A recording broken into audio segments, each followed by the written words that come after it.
The Tale of Squirrel Nutkin by Beatrix Potter. This is a tale about a tale that belonged to a little red squirrel, and his name was Nutkin. He had a brother called Twinkleberry and a great many cousins. They lived in a wood at the edge of the lake. In the middle of the lake there is an island covered with trees and nut bushes, and amongst those trees stands a hollow oak tree, which is the house of an owl who is called Old Brown. One autumn, when the nuts were ripe and the leaves on the hazel bushes were golden and green, Nutkin and Twinkleberry and all the other little squirrels came out of the woods and down to the edge of the lake. They made little rafts out of twigs and they paddled away over the water to Owl Island to gather nuts. Each squirrel had a little sack and a large oar and spread out his tail for a sail. They also took with them an offering of 3 fat mice as a present for Old Brown, and put them down on his doorstep.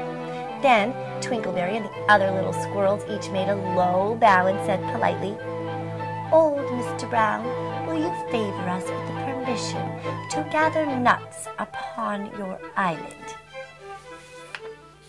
But Nutkin was excessively impertinent in his manners. He bobbed up and down like a little red cherry, singing, riddle me, rot-a-tote-tote, a little man in a little red coat, a staff in his hand and a stone in his throat. If you tell me this riddle, I'll give you a groat. Now, this riddle is as old as the hills. Mr. Brown paid no attention whatsoever to Nutkin. He shut his eyes obstinately and went to sleep. The squirrels filled their little sacks with nuts and sailed away home in the evening. But the next morning, they came back again to Owl Island, and Twinkleberry and the others brought a fine fat mole and laid it on the stone in front of Old Brown's doorway and said, "Mr. Brown, will you favor us with your gracious permission to gather some more nuts?"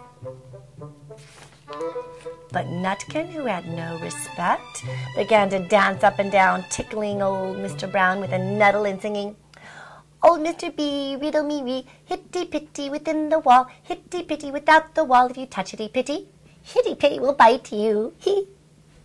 Mr. Brown woke up suddenly and carried the mole into his house. He shut the door in Nutkin's face.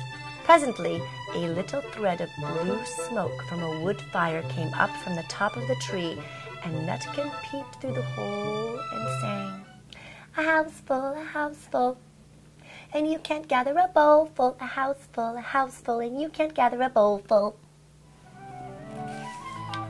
The squirrels searched for nuts all over the island, and they filled their little sacks.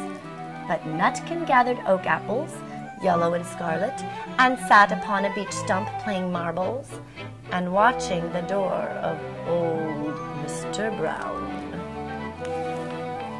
On the 3rd day, the squirrels got up very early, and they went fishing, and they caught 7 fat minnows as a present for Mr. Brown. They paddled all over the lake and landed under a crooked chestnut tree on Owl Island. Twinkleberry and 6 other little squirrels each carried a fat minnow, but Nutkin, who had no nice manners, brought no present at all, and he ran in front singing, "The man in the wilderness said to me, 'How many strawberries grow in the sea?' I answered him as I thought I could, 'As many red herrings as grow in the wood.'" But old Mr. Brown took no interest in riddles, not even when the answer was provided for him. On the 4th day, the squirrels brought a present of 6 fat beetles, which were as good as plums in plum pudding for Old Brown. Each beetle was wrapped carefully in a dock leaf fastened with a pine needle pin. But Nutkin sang as rudely as ever. Old Mr. B, riddle me ree, flower of England, fruit of Spain, met together in a shower of rain, put in a bag, tied round with a string. If you tell me this riddle, I'll give you a ring. Which was ridiculous of Nutkin, because he had not got any ring to give Old Brown. The other squirrels hunted up and down and gathered nuts at the nut bushes, but Nutkin gathered Robin's pincushions off a briar bush and stuck them full of pine needle pins. On the 5th day, the squirrels brought a present of wild honey.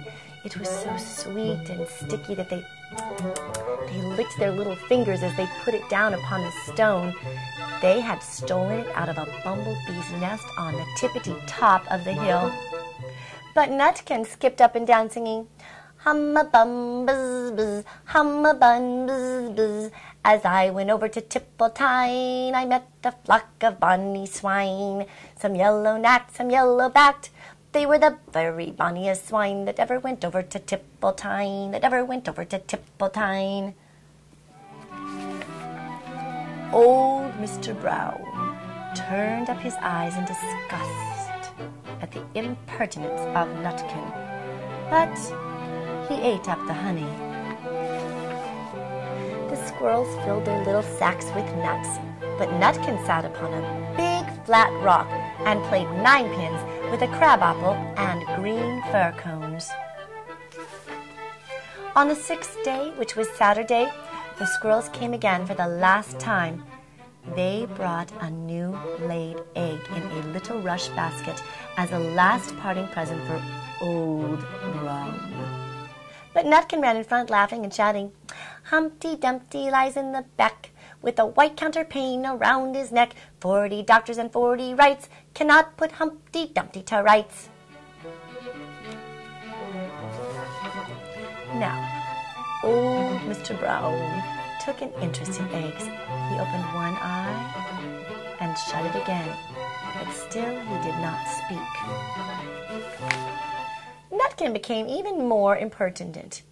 Old Mr. B, hickamore on the king's kitchen door. All the king's horses and all the king's men couldn't drive hickamore, off the kitchen's king's door.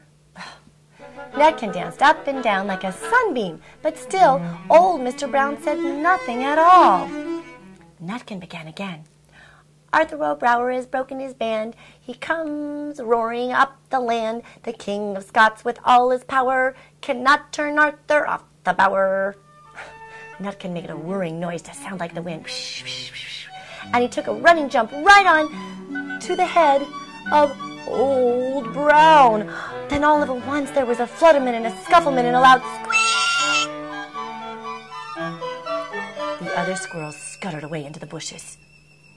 When they came back, very cautiously peeping around the tree, there was Old Brown sitting on his doorstep, quite still with his eyes closed, as if nothing had happened. But Nutkin was in his waistcoat pocket. This looks like the end of the story, but it isn't. Old Brown carried Nutkin into his house and held him up by the tail, intending to skin him. But Nutkin pulled so very hard that his tail broke in two, and he dashed up the staircase and escaped out of the attic window. And to this day, if you meet Nutkin up a tree and ask him a riddle, he will throw sticks at you and stamp his feet and scold and shout,